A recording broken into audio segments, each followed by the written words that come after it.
राधिका, गुरुनाथची काही बोलणं झालं का ग? हो, म्हणजे ते त्यांची मीटिंग होती ना, म्हणून नीट बोलणं असं नाही झालं. पण होईल नानीजी, तुम्ही काळजी करू नका.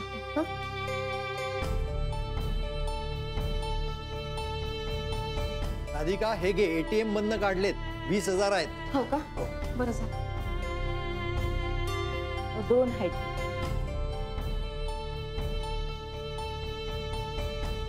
बकुळा मावशी, तू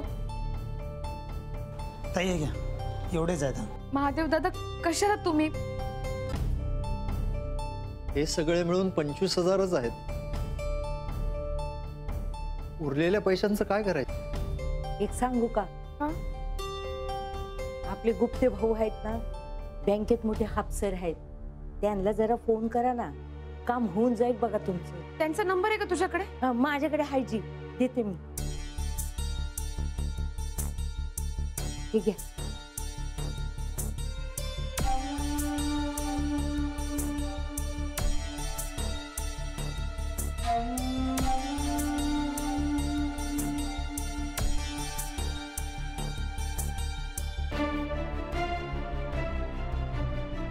हॅलो, गुप्ते भाऊ? नाही का?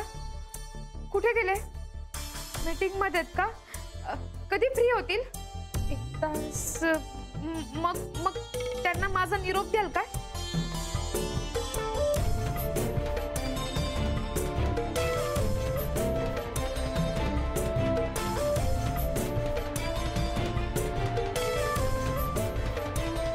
बरं.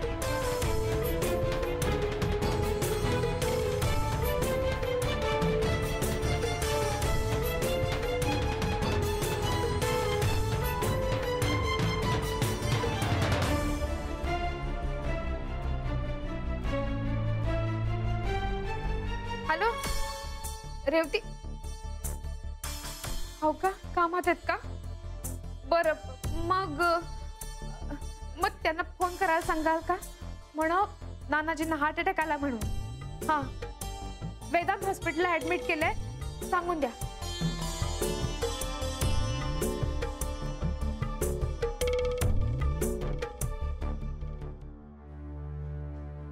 बकुळा मावशी फोन करतायत ते. राधिका,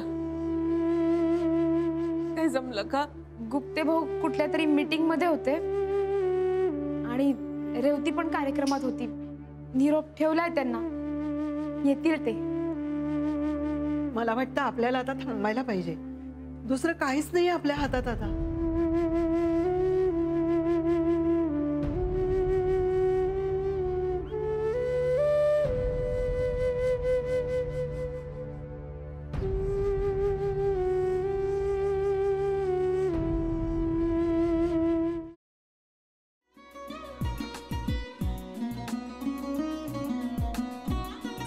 लावू का? असाच लावू ना.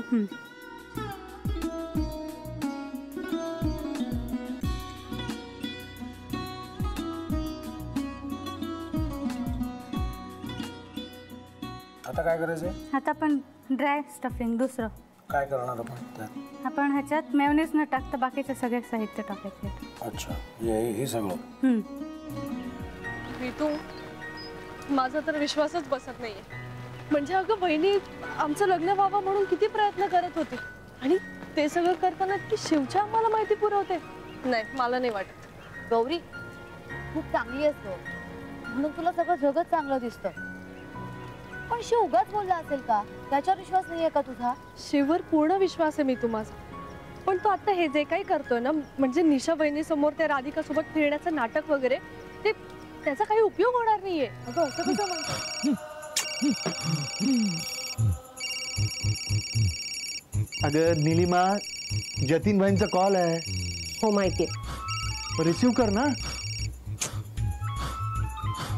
अगं बघ, कट झाला.